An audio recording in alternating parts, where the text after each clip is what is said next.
Okay, in this video we are going to look at electronegativity and its effect upon bond type, the nature of the bonds. So let's first define electronegativity. Electronegativity is the ability of an atom to attract electron towards itself. Yeah. So okay, I think I should write it here. It is the ability of an atom to attract or pull electrons towards itself. Now, if you look at an atom in isolation, it doesn't mean anything, because you got a single electron, it got its own electrons there, and it's obviously is pulling those electrons towards itself. So electronegativity basically gains significance when we talk about electrons, which we talk about attracting or pulling electrons which are shared or electrons which are in bond. So I would modify this definition here and say it's the ability of an atom to attract or pull shared or bonded electrons towards itself. Yeah, and this is a very important property of material, and we know the trends in periodic table in electronegativity. So let's just review them for a moment. We know that as you move from left to right, it increases, right? And the same is the case when you move from bottom to the top, then also it increases.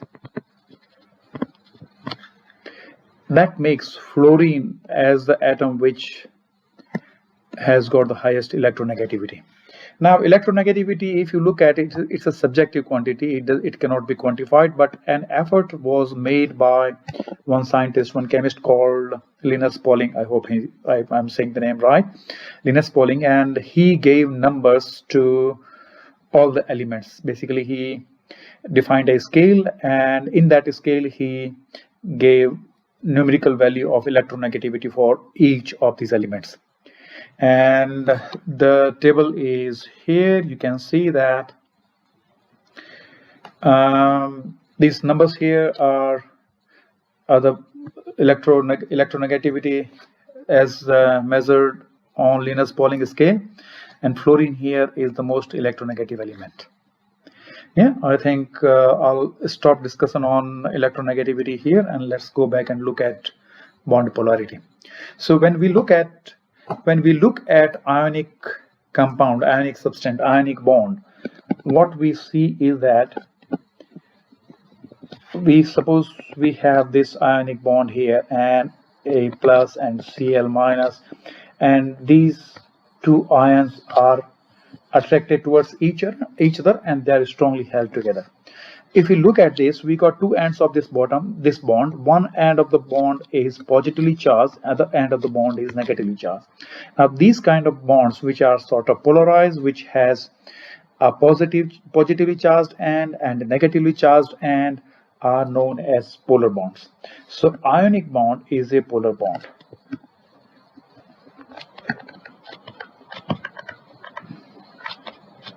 Wrong spelling. Ionic bond is a polar bond. Why? Because we saw that there is one end is positive, one end is negative. Because this is a positive ion, that's a negative ion. What about the covalent bond? When we look at the covalent bond, let's draw electron dot diagram of hydrochloric acid, HCl, and we saw that it looks like this. Hydrogen contributes one electron, and chlorine contributes one electron, and the shared electrons are counted by both the atoms as their own. As such, both of them acquire electron configuration of a noble atom, and that's what basically is a covalent bond. So we normally show it like this. Now, if we look at electronegativity of both these bonding atoms, we got hydrogen here, we got chlorine here. We already know that when you move from left to right, electronegativity increases. So here we know that hydrogen is here, and chlorine is here. Chlorine is much more electronegative, and we can see that in the table as well. Hydrogen has got electronegativity of 2.20 and chlorine has got electronegativity of 3.16. So there's a difference between the electronegativity, and what happens is that these shared electrons are pulled by chlorine towards itself. So if I just want to show the shared electron in this bond, they would look like this. So what is happening is that hydrogen has lost ownership, not complete ownership. Hydrogen has lost a partial ownership of its electron. This electron earlier was with hydrogen, so hydrogen was a neutral atom. It had a proton, it had a neutron, it had a proton, it had an electron. But now, because chlorine is much more electronegative than hydrogen, chlorine pulls these shared electrons towards itself. So both these shared electrons, they spend more time closer to chlorine than they spend closer to hydrogen. So in a way, you could say that hydrogen has lost partial ownership of its electron. As a result, hydrogen becomes positively charged and chlorine becomes negatively charged. It's a very small charge, tiny charge, but hydrogen becomes positive, and a small positive charge, we say it is delta plus.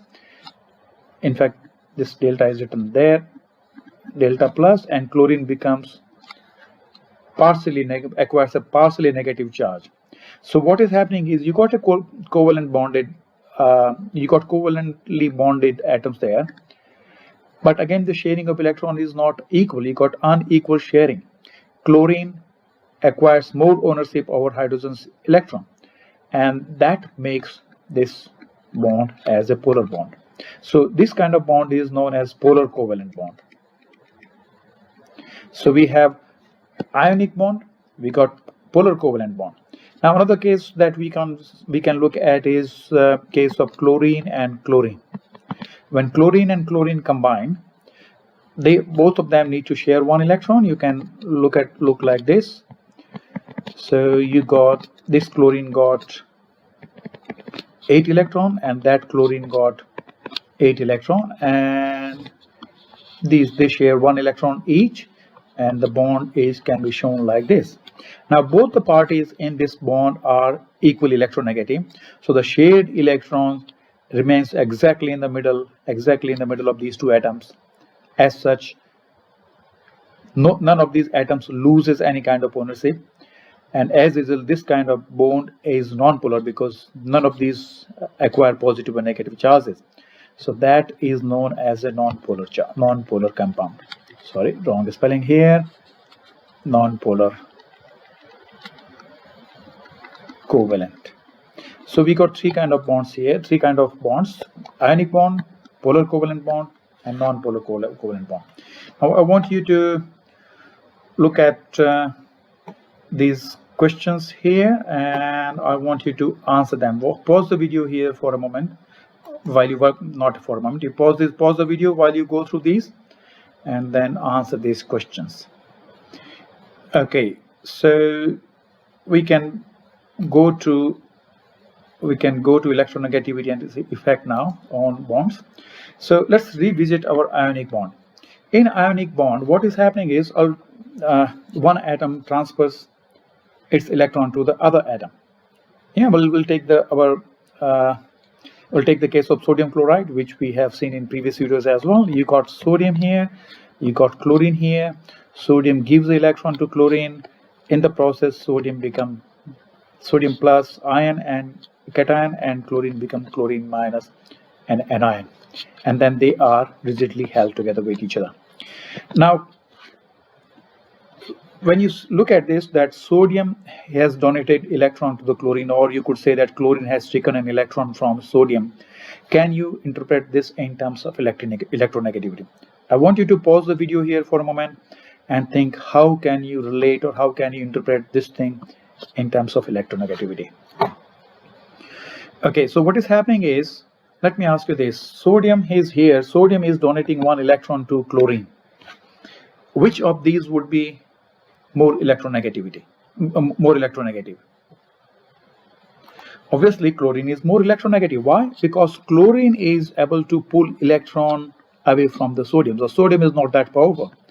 Chlorine is much more powerful than sodium. That's why chlorine is able to pull an electron out of sodium, rip an electron off sodium atom here.